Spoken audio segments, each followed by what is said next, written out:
What's good? It's Khalil Jamar. Hope that all is well with you guys. If this is your first time on my channel, welcome. If this is not your first time on my channel, welcome back. Today I want to talk about and kind of analyze the question of, are shorter powerlifters stronger than taller powerlifters? And does being shorter give powerlifters an advantage with strength? Now, the reason I wanted to cover this topic is because I was having a conversation with a friend of mine, and they believed that shorter powerlifters do have an advantage over taller powerlifters because most of the people who dominate the sport of powerlifting are short.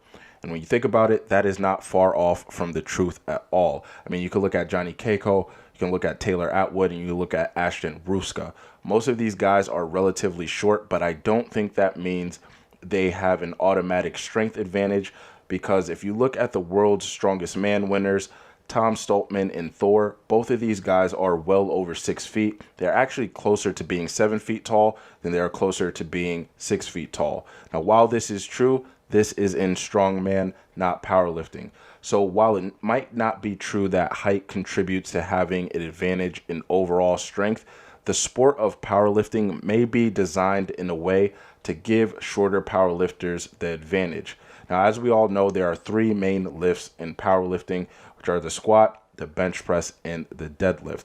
With the squat, people who are shorter do tend to have an advantage with this lift. And you can look at somebody like Russell Orhe as reference. Was able to squat over 700 pounds, was actually able to squat 712 pounds back in June of 2021 at a body weight of only 182 pounds. Now, the reason shorter lifters tend to have an advantage with the squat is because of the distance they have to travel. The distance they have to travel to hit parallel is not as far of a distance that a taller powerlifter has to travel with the squat in order to hit parallel.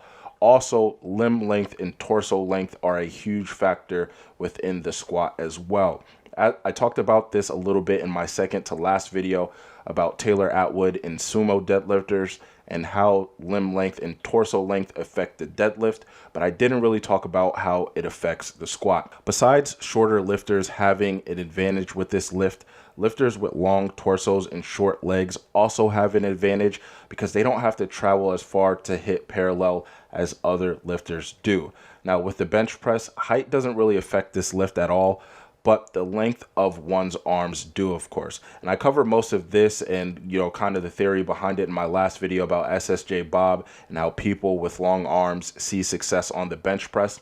But the longer one's arms are, again, the farther the distance they have to travel, not only to press the weight off their chest, but to control the weight down. As you lower the weight towards your chest, you always want to control the weight. You want to keep it as stable as possible as you lower it. The weight has a higher chance of being stable as you press it back up, but if you just let the weight take over and drop at its own free will and not control it, you're going to struggle with pressing the weight back up. So if you keep it as stable as possible on the way down, you have a higher chance of pressing the weight back up as stable as possible as well. Now, with the deadlift, taller lifters tend to have an advantage here because if you are taller and have longer arms, you don't have to reach down as far to grab the bar, meaning that you have a shorter distance that you have to pull the weight. When you look at somebody like Max Tuning, who has long arms and just has long limbs in general, he did very well with the deadlift.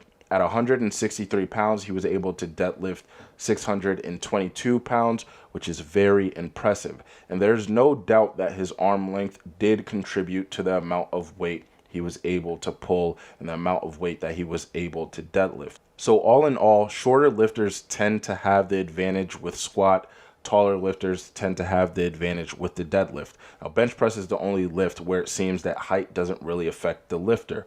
What I will say, though, is if you are taller, you are more likely, you have a higher chance of having longer arms than a shorter lifter, meaning that you would be at a disadvantage. Now, personally, I do think there's a reason shorter lifters see success in powerlifting, but I don't think it's because of their height. I think it's more so because of how their limbs are structured. I say that because there is a range in which you can consider someone being short. You can be 5'5" or you can be 5'9" and still be considered short. And there are people within powerlifting who are 5'9" and are still stronger than people who are 5'5", 5'6", etc. Being shorter doesn't automatically guarantee you strength and guarantee that you will do better in powerlifting than someone who is taller than you.